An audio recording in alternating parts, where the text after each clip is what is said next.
নমস্কার বন্ধুরা, আমি নীলিমা কুকিং শো থেকে আজ বানাতে চলেছি। দেখুন আমি লাউ নিয়ে এসেছি, লাউ দিয়ে চিংড়ি মাছ দিয়ে বানাবো। কি করে লাউ চিংড়ি বানাচ্ছি তোমরা সঙ্গে থেকে আমাকে দেখতে থাকো।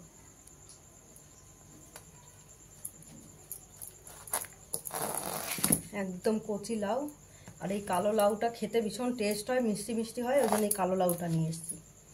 সবসময় তো সাদা লাউ খাওয়া হয়, আর এই লাউটা পাওয়া যায় না সবসময় সাধারণত, ওই জন্য এই লাউটা নিয়ে এসেছি। এই লাউটা খুব ভালো লাগে আমাদের। আমি কিভাবে কাটছি দেখিয়ে দিচ্ছি।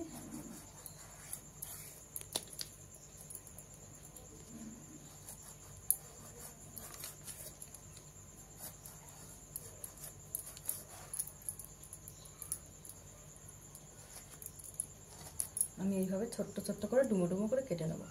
আমি চিংড়ি মাছটাকে ছাড়িয়ে নিয়েছি। এবার আমি এটাকে নুন হলুদ মাখাবো। আর কড়াই বসিয়ে দিয়েছি, দিয়ে দিচ্ছি পরিমাণ মতন হলুদ গুঁড়ো,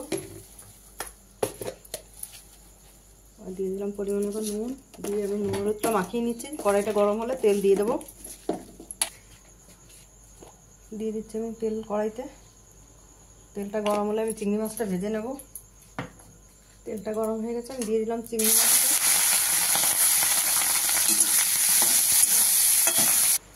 ভেজে নেওয়া চিংড়ি মাছের তেলের মধ্যে দিয়ে দিলাম তেজপাতা গোটা, দুটো তেজপাতা 4টে টুকরো করলাম।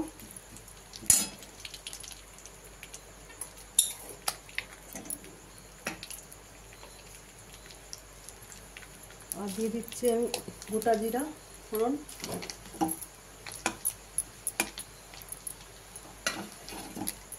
এই যে আমি ছোটো ছোটো করে আলু কেটে নিয়েছি। এই যে আমি কাঁচা লঙ্কা চিড়ে নিয়েছি। এই যে একটা টমেটো কুচি কুচি করে কেটে নিয়েছি। এই যে আদা বেটে নিয়েছি।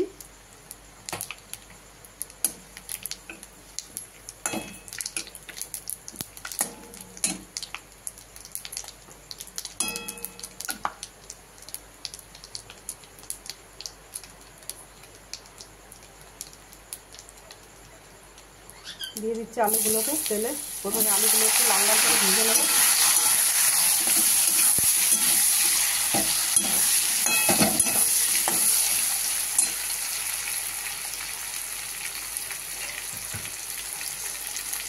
এই টমেটো কুচিগুলো, আর আমি দিয়ে দিচ্ছি আদা বাটাটা।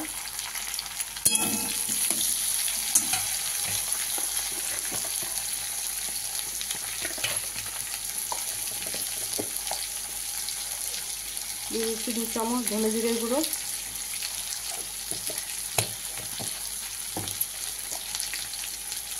আমি 1/2 চামচ মতো লঙ্কার গুঁড়ো দিয়ে দিলাম।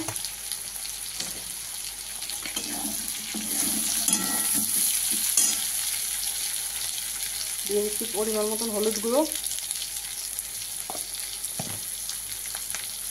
দিয়ে দেবো পরিমাণ মতো নুন।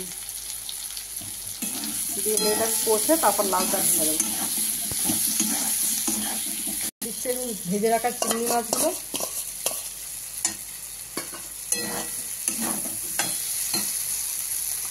এবার দিয়ে দেবো আমি লাউ।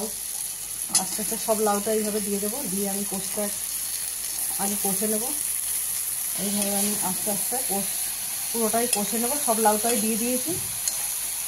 আমি এবার ঢেকে দেবো।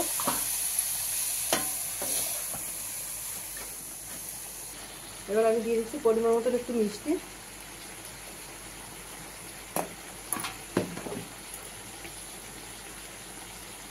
আর কাঁচা লঙ্কা কেটে রাখা দিয়ে দিলাম।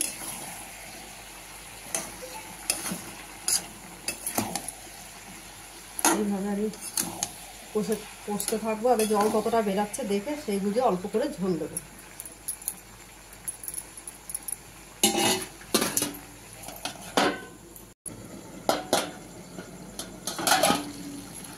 আমি এখনো ঝোল দিইনি। দেখুন আগে কত জল গলেছে, যার জন্য আগে ঝোল দিইনি। দেখি কী অবস্থা।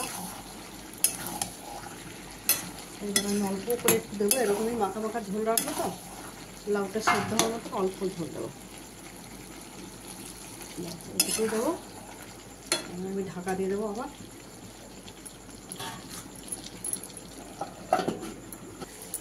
হয়ে গেছে বন্ধুরা। দেখুন এই যে মাখা মাখা ঝোল একদম শুকনো নয়, আবার একেবারে ঝোল নয়, নিভিয়ে দিচ্ছি গ্যাস। দেখুন বন্ধুরা, আপনাদের যদি ভালো লাগে আপনারাও চাইলে বাড়িতে এরকম বানিয়ে খেয়ে ট্রাই করে দেখতে পারেন। আর নীলিমা কুকিং শোটিকে ইউটিউবে আপনারা সাবস্ক্রাইব, লাইক, কমেন্ট, শেয়ার করে দেবেন। আর ফেসবুকের বন্ধুরা আপনারাও লাইক, কমেন্ট, শেয়ার করে দেবেন। আর নীলিমা কুকিং শো বলে পেজ খোলা আছে, সেখানে আপনারা ফলো করে লাইক, কমেন্ট, শেয়ার করে দেবেন।